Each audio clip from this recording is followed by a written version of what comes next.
On today's Focus on Hernando program, we're going to be talking about the services provided by Hernando Pasco Hospice.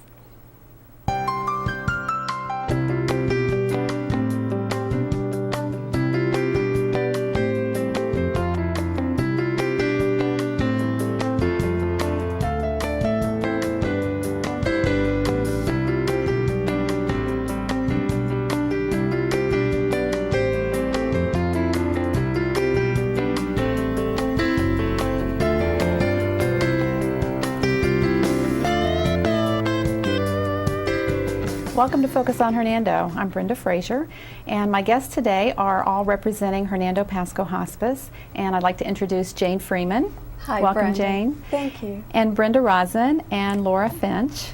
And Jane and Laura are actually staff members for Hernando Pasco Hospice, correct? Yes. Jane, you are the communications specialist, is Yes, that right? I am. Okay, and Laura is the bereavement manager, correct? Mm-hmm. Okay, and Brenda is, you're not a member of a hospice, a staff member, but you are a volunteer. Yes. And you put in a lot of time with the organization. Try.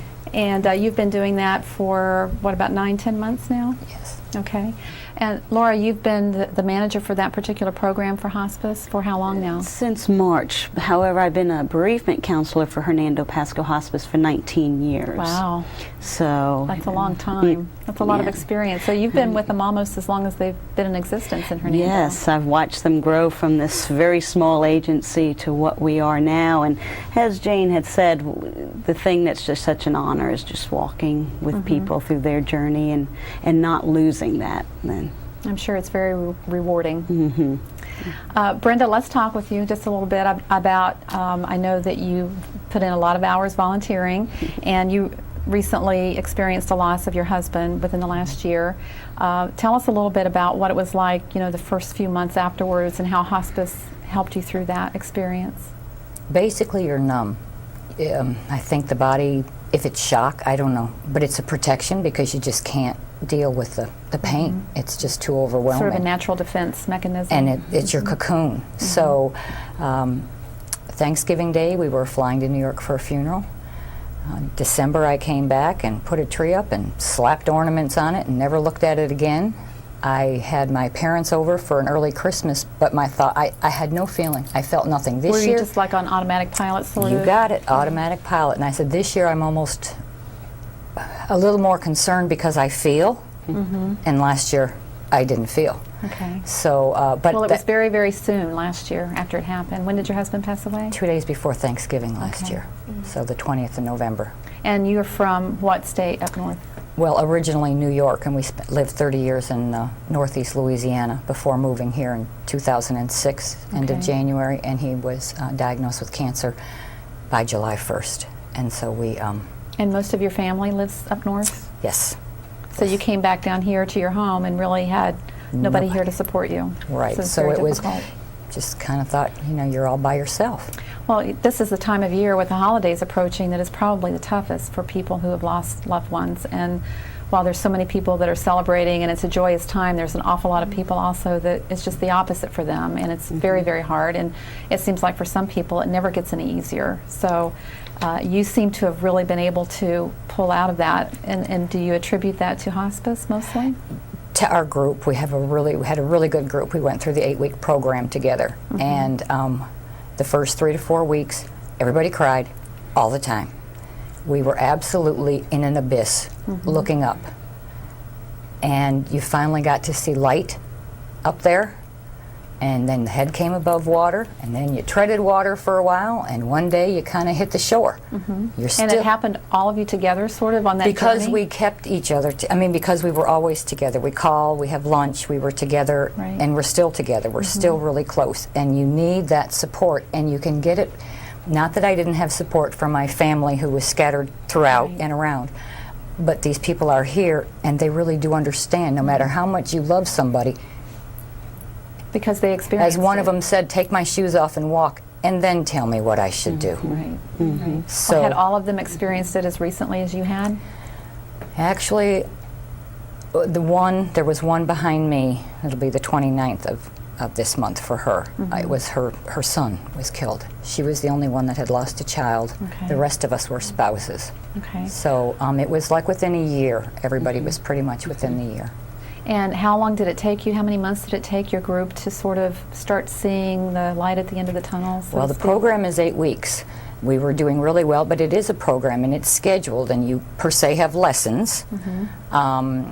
So we were doing well, and the first our last one, our moderator took us out to dinner, lunch, and said, "Now it's up to y'all." Well, I said, I'm not ready to give this up. Y'all are coming to my house next Monday, 2 o'clock, regular time. I was just like, and they were like, okay, because we were Security still. blanket, wasn't it? It is, Yeah. and we were just kind of like, she's throwing us back in the pond. I mean, not that we were out that good, but we were getting there. And so everybody came to the house, and from then on, we went from one house to the other. We go to lunch, whatever it is, but we make a point. So you still see each other, you're together. Just did Wednesday, Maybe had not as lunch. often as before, but Every month. Don't miss you're one. still together Yep. every month. And Laura, how does that work in terms of leading the group, facilitating the group? Who does that? One of our counselors, all of our degreed counselors will run a group. Your group is somewhat interesting because not all groups stay together even after the 8 weeks. The 8 weeks is not meant to get someone through their grief process. Right. It's to give them a foundation of what is common and what's not, so that when they hit certain periods of their grief process, they understand that, okay, this is not abnormal. This is what we talked about. I know I'm not going crazy, as you said in the beginning. Those 8-week groups are really set up for newly bereaved people, usually 6 months or less, but up to a year, to answer the why questions. I love to hear when a group stays together after the 8 weeks, because then they build their own support system, and that's really what we want. We also have ongoing groups that meet weekly, and that's for those folks who finished the 8-week group and may not have had a group that stayed together on their own, but still feel they need that group experience. So they can then enter into those ongoing groups. How many groups do you have ongoing at any one given time? We have at least one ongoing group in each of our service areas per week. Okay. So your group just definitely really bonded together. Yes, we did. We had a good group. And what would you say to someone who might be watching this, who's maybe going through the holidays for the first time since they had the loss? Change it up in some fashion. Just whatever you can handle or whatever you want to do.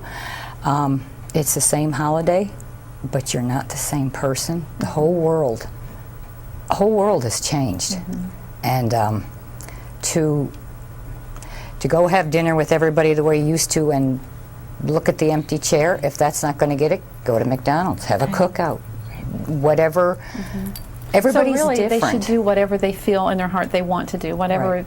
And if you can do it all, and you have a family, and everybody's used to it, and you want to do that, that's good for you. Right. But if it's not, then change it in some fashion. And it's not, you're not wiping out the holiday. It's just a little different, because it's a whole lot different for the person. I would imagine, going what you've been through, you probably can't imagine what it would have been like to experience that without hospice and without the support of this group. Because I really did. I thought but you know what was nice? I thought I was going nuts. I knew I was going down. I got there, and I went home and said, if I'm going down, I'm going with a real good group of people. Because everybody there felt exactly the way I did. So I went home going, I'm not nuts. You know, I'm not nuts, and I don't have to do this alone, because it's just too overwhelming to think you can't. I don't think you can do it alone. Right. I mean, I guess people have, but it's a whole lot easier to have the group support.